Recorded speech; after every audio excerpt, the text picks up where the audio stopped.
नमस्कार, मैं अमित मणि तिवारी स्वागत करता हूं आपके अपने यूट्यूब चैनल सुरेंद्र एजुकेशन में।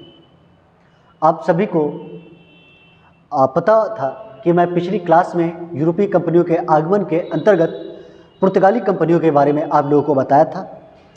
आज पुनः पुर्तगाली कंपनियों के बारे में आगे हमें बात करनी है और यह बात करनी है कि जो पुर्तगाली कंपनियों के गवर्नर कौन थे, इनके बारे में बात करनी है और पुर्तगाली कंपनी का जो भारत में प्रभाव पड़ा था, ठीक है, उन्होंने भारत के साथ कैसे संबंध स्थापित किए, इसके बारे में हम क्या करेंगे, बात करेंगे। तो आइए देर न करते हुए क्लास को स्टार्ट किया जाए। देखिए, बात करते हैं पुर्तगाली कंपनी के गवर्नर।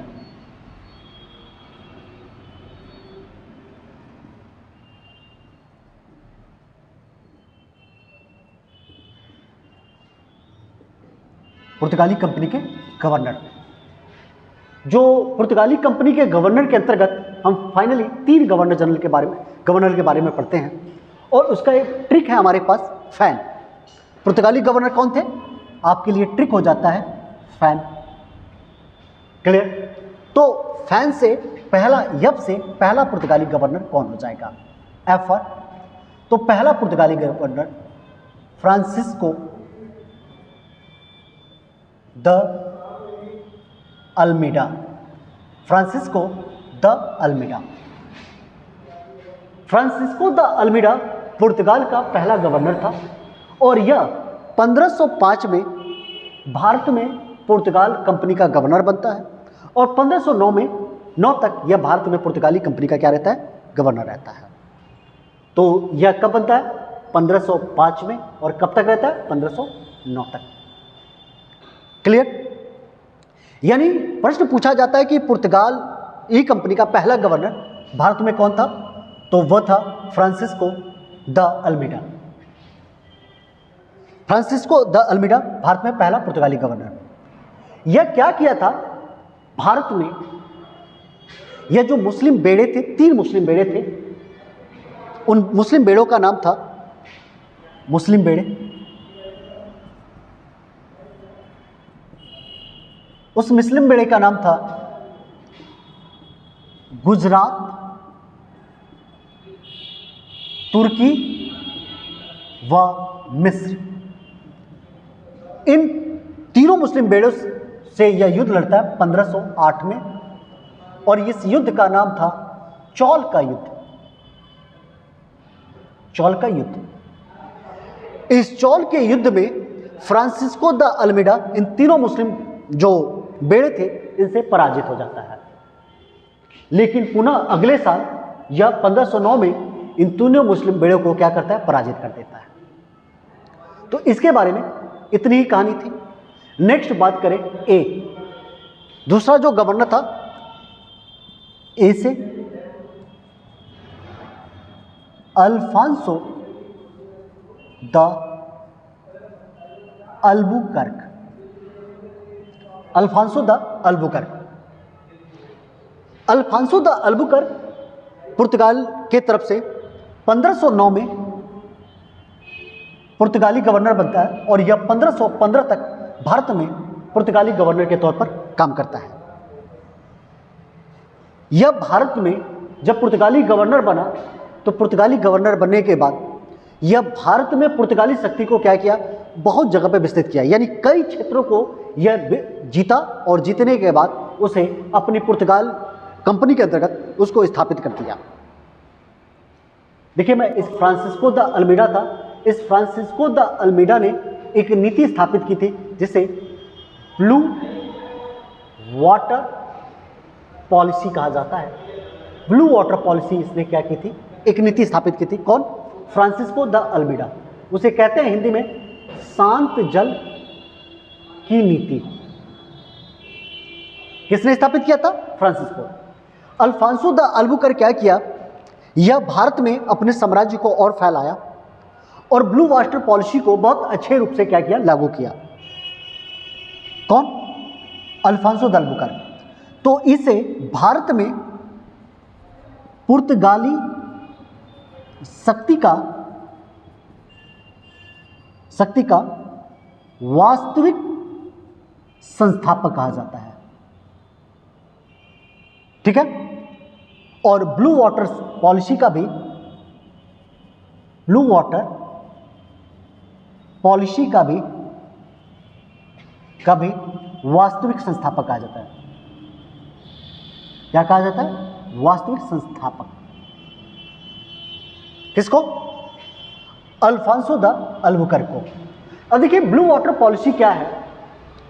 तो पुर्तगालियों ने एक नीति बनाई और इसके अंतर्गत कहा कि हम स्थल क्षेत्रों पर कब्जा करने से अच्छा है कि समुद्र में जो छोटे छोटे द्वीप हैं उन द्वीप पर क्या करें, हम अधिकार कर लें, और अधिकार करने के बाद हम उस द्वीप पर अधिकार कर लेंगे, समुद्र के द्वीप पर अधिकार कर लेंगे, और उधर से कोई भी समुद्री जहाज अगर गुजरेगी तो हम क्या करेंगे, उनकी सुरक्षा के लिए उनसे हम टैक्स वसूलेंगे। ये क्या थी? Blue water policy. अभी हम आगे देखेंगे ब्लू वाटर पॉलिसी के बारे में। क्लियर? अब देखिए हमने क्या कहा, अल्फांसो द अल्बुकर्क पुर्तगाली शक्ति का वास्तविक संस्थापक। तो इसने क्या किया, अल्फांसो द अल्बुकर्क ने यह क्षेत्र जीतने लगा भारत में, और 1510 में यह बीजापुर के आदिल शाह से क्या किया, गोवा को जीत लिया। इसने क्या किया, 1510 कहां के शासक? बीजापुर। और कौन थे? आदिल शाह। कौन थे? आदिल शाह। इसने क्या किया, गोवा को जीत लिया। इसने 1510 में बीजापुर के आदिल शाह से क्या किया, गोवा को जीत लिया। कौन? Alphonso de Albuquerque. क्लियर? क्षेत्र को जीत रहा है। इस अल्फांसो द अल्बुकर्क यह पहला पुर्तगाली गवर्नर था जिसने भारत में क्या किया, सती प्रथा को बैन कर दिया। यानी सती प्रथा को पहली बार बैन करने वाला यूरोपीय कौन था? तो Alphonso de Albuquerque. Alfonso de Albuquerque जो था यह भारत में स्थायी बस्ती बसाना चाहता था कि जो पुर्तगाली हैं वह भारत में आए और स्थायी रूप से रहें भारत में। इसने क्या किया, सती प्रथा को बंद किया। साथ ही साथ इसने क्या चाहा, इसने कहा कि पुर्तगाली जो होंगे वो भारत में स्थायी बस्ती बनाएंगे। इसने पुर्तगालियों से कहा, उनको प्रोत्साहित किया कि तुम क्या करो, भारतीय महिलाओं से शादी करो। इसका मतलब समझ रहे हैं आप क्या कह रहा है ये?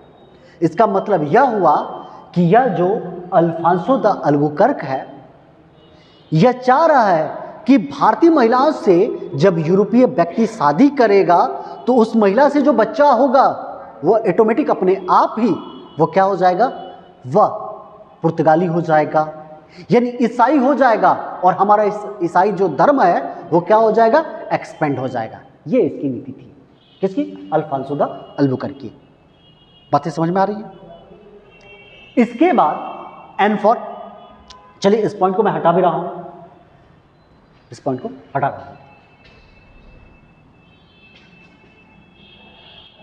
अब देखिए तीसरा गवर्नर जो था एन फॉर, एन से कौन हुआ, नीनो द कुन। कौन बना? नीनो द कुन। और नीनो द कुन जो था 1529 में गवर्नर बना और 1538 में रहा। कब तक रहा? 1538 तक। आप सभी को पता होगा कि 1526 में क्या होता है कि भारत में जो मुगल सत्ता की स्थापना बाबर कर देता है। अर्थात अगर हम बात करें तो यह किसके समकालीन हो गया, बाबर और हुमायूं। बाबर और हुमायूं के। क्लियर? नीनो द कुन ने क्या किया, जिस गोवा को अल्फांसो द अल्बुकर्क ने 1510 में बीजापुर के आदिल शाह से जीता था, उस गोवा को इसने क्या किया, पुर्तगालियों की राजधानी बना दी। इसके पहले जो पुर्तगालियों की राजधानी थी वह कोचीन थी। यानी इसने क्या किया, पुर्तगालियों की राजधानी को ट्रांसफर कर दिया। कहां से? कोचीन से गोवा। और कब ट्रांसफर हुआ? ये 1530 में। यानी 1530 में इसने क्या किया, गोवा को राजधानी बना दिया। क्या बना दिया? राजधानी। और पहले राजधानी क्या थी? पहले राजधानी जो थी वो थी कोची। क्या थी? कोची। यह इसकी महत्वपूर्ण उपलब्धियों के अंतर्गत आता है। 1534 में इसने क्या किया, वेसिन को अपने अधिकार में कर लिया। किसको अधिकार में कर लिया? वेसिन को अपने अधिकार में कर लिया। ये कौन था? नीनोती कुन था। ये पुर्तगाली गवर्नर के अंतर्गत क्या होते हैं, कुछ पॉइंट हमने पढ़ा। अब देखिए इनकी नीतियों के बारे में हम देख लेते हैं। क्या करते हैं? नीतियां, इनकी क्या क्या नीतियां चली थी। अब नीतियों पे आ जाते हैं।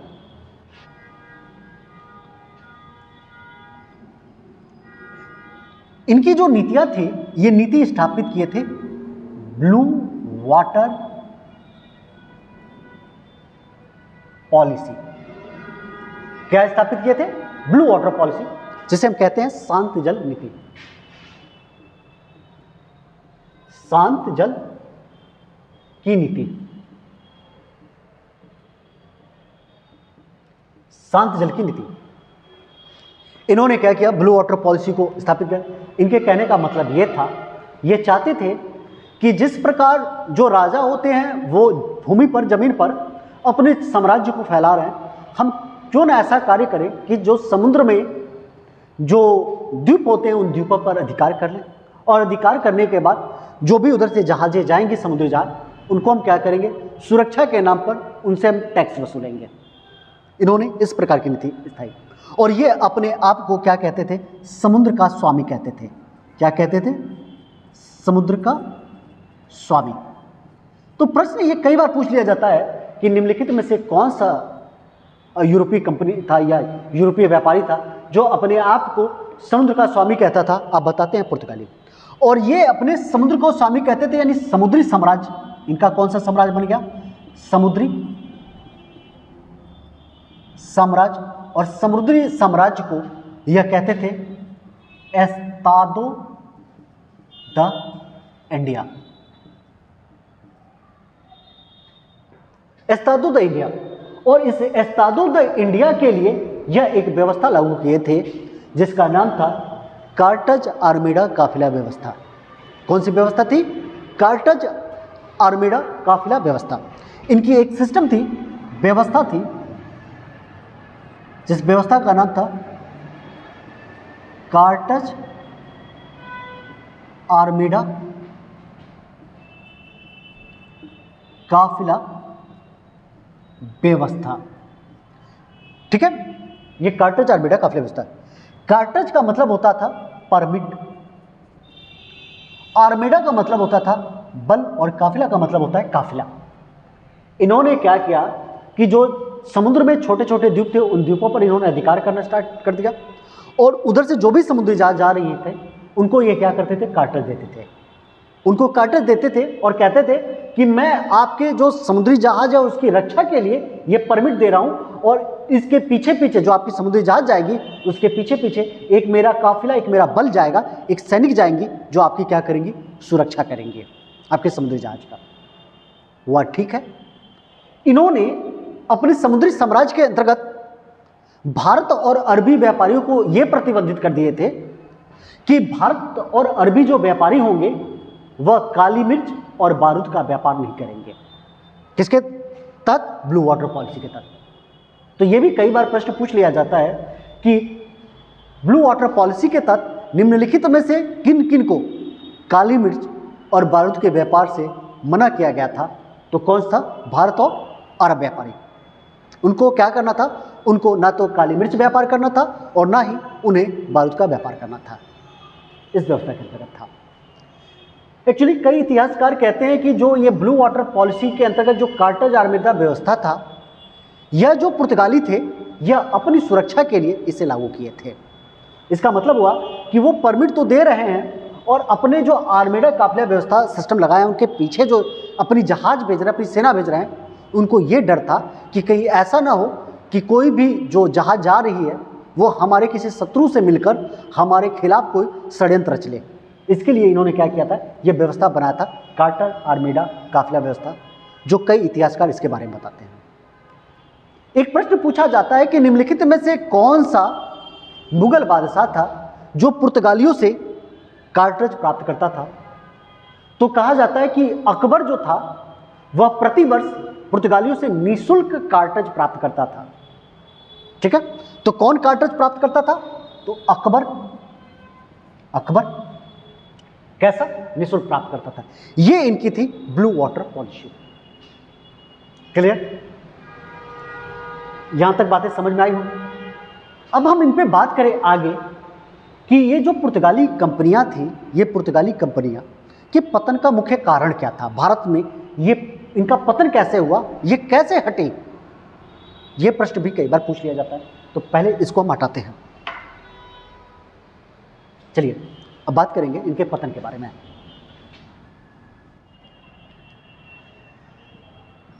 पतन के इनके कुछ कारण थे।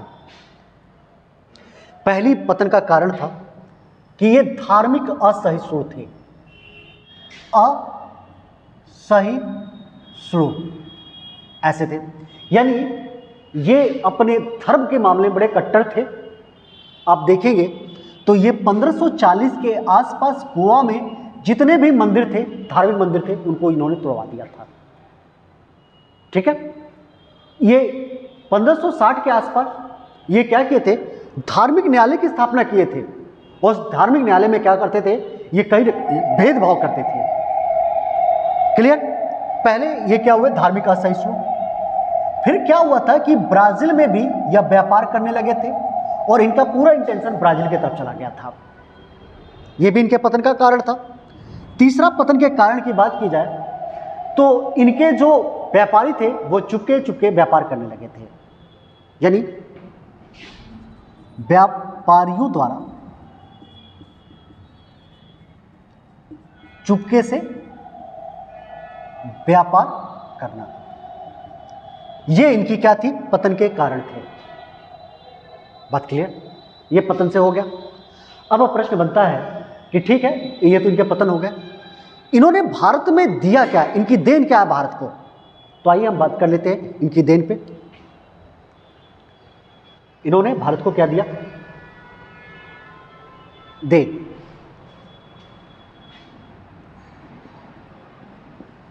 देन की बात की जाए तो इन्होंने भारत को, आप पढ़ते हैं कि प्रिंटिंग प्रेस जो है, पहली बार प्रिंटिंग प्रेस की स्थापना इसी पुर्तगालियों द्वारा किया गया था और उस प्रिंटिंग प्रेस का निर्माण 1490 में गुटेनबर्ग द्वारा किया गया था।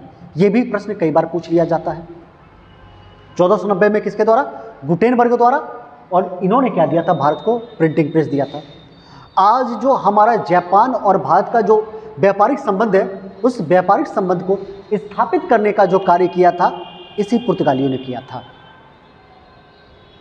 इन पुर्तगालियों ने मध्य अमेरिका से मक्का, आलू, तंबाकू यह भारत लाए और साथ ही साथ ये पुर्तगाली भारत को अनानास, पपीता, काजू, बादाम इत्यादि चीज क्या किए? भारत को दिए।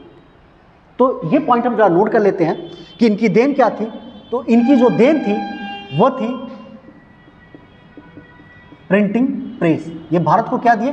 Printing press. और इस प्रिंटिंग प्रेस का निर्माण किसने, कब हुआ था? 1490 में। किसने किया था? गुटेनबर्ग। इस गुटेनबर्ग ने क्या किया था? प्रिंटिंग प्रेस का निर्माण किया था। इन्होंने मध्य अमेरिका से भारत लाए थे। कहां से? मध्य अमेरिका से। अमेरिका से भारत क्या लाए थे? मक्का, तंबाकू व आलू। कई बार प्रश्न पूछ लिया जाता है। तो ये लाए थे आपका अनानास, पपीता, काजू, बादाम इत्यादि। इन्हीं का देन है कि आज हम क्या कर रहे हैं? भारत व जापान के मध्य व्यापार स्थापित कराया। इन्होंने भारत और जापान के मध्य क्या किया था? व्यापार स्थापित कराया था। तो ये थी पुर्तगाली कंपनियों के बारे में। तो आज हम पुर्तगाली कंपनियों का जो क्लास था यहीं पे पूरी कंप्लीट कर दी है और मैं उम्मीद कर रहा हूँगा कि यह क्लास जो है आपको बड़े समझ में आया होगा।